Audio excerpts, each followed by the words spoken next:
Wrestling is known for over-the-top storylines, shocking betrayals, and jaw-dropping moments. But sometimes things go too far. They are the most disturbing wrestling moments that left fans speechless.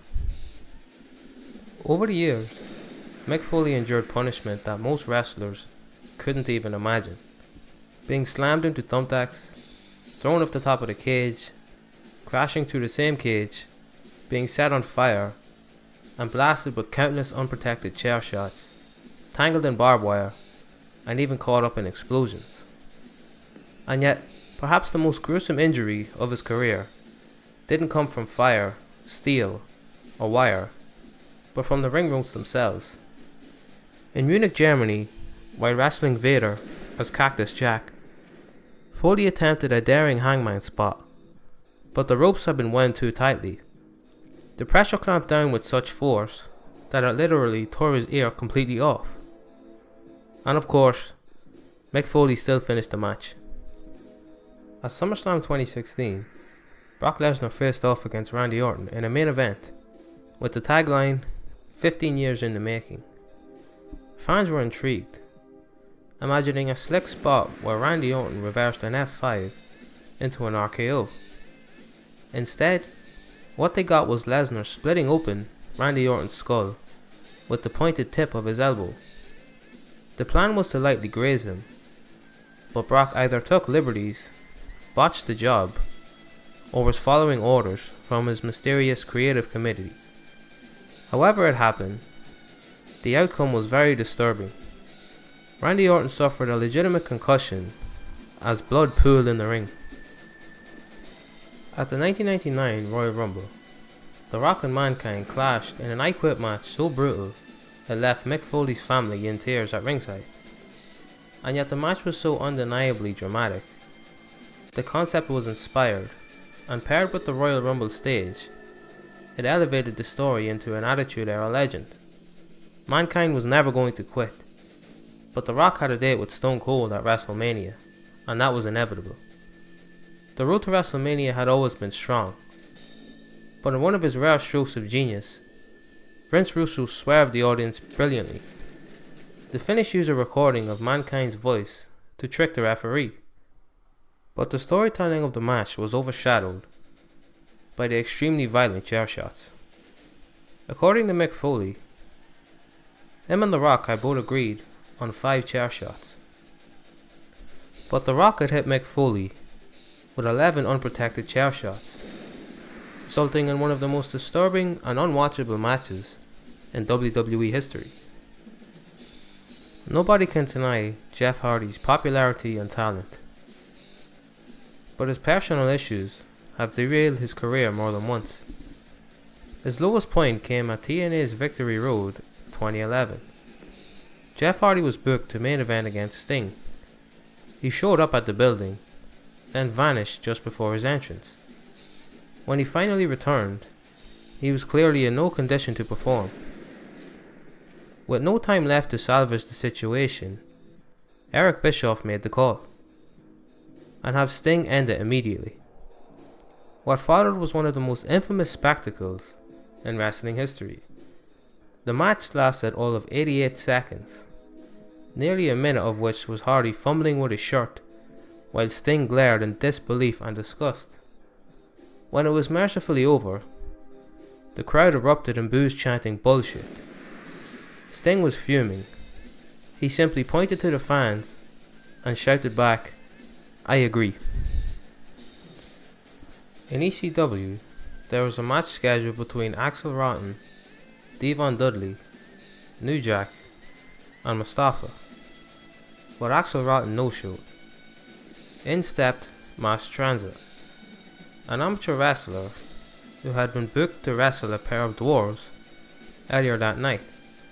He offered in to take Axel Rotten's spot. Before the match, Mass Transit admitted he'd never bladed before, and he asked New Jack to do it for him. That request turned out to be a near-fatal mistake. During the match, New Jack sliced open his forehead with a surgical scalpel. He cut far too deep and severed multiple arteries. Blood poured everywhere. As it turned out, Mass Transit was indeed just 17 years old, and he had lied both about his age and wrestling experience.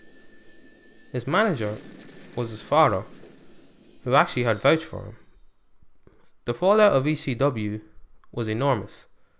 The controversy hit mainstream press, though much of it fizzled out once the truth about Eric Kulas or Mass Transit about him lying came out. Kulas tried to sue New Jack, but the case collapsed for the same reason.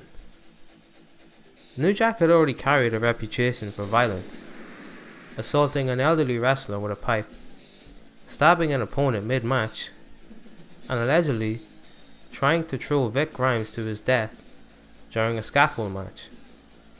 But none of those stories haunted him quite like the Mass Transit incident.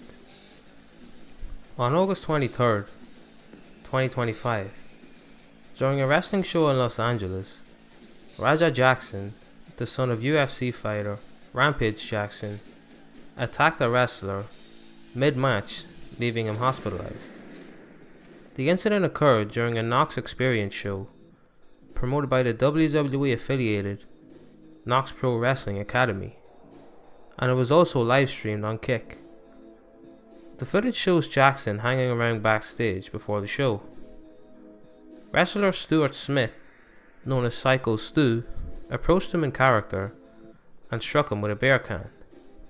It remains unclear whether the can was gimmicked to be safe. Immediately after, Jackson was told he was not a worker, meaning he wasn't an actual wrestler, and the two were separated. Psycho Stu later apologized for his actions, and the tension appeared to cool off, with Jackson and Smith shaking hands multiple times after agreeing that Jackson would be included in the match. As Jackson was moved from backstage to the crowd, wrestler Andre Joel Hudson told him to give him his receipt, which is wrestling slang for returning a stiff shot.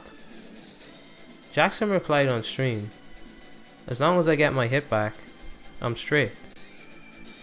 Over an hour later, during a multi-team tag team match involving Smith, Jackson sat ringside, reading comments and looked increasingly agitated. When Smith hit a spear on an opponent, which was Jackson's cue to enter, Jackson stormed the ring. He lifted Psycho Stu and slammed him violently to the mat. He then mounted him and landed over 20 unprotected shots. Smith appeared unconscious after the slam or the first punch, with blood visible in the ring. Other wrestlers rushed to stop during the attack, dragging Jackson to a corner, while Psycho Stu was laid unconscious in the ring. Jackson was then escorted out by security and wrestlers, launching into an expletive-filled rant that was caught on livestream. Later, after being taken to a separate parking lot, Jackson received a phone call from Hudson telling him that Smith had flatlined in the ring.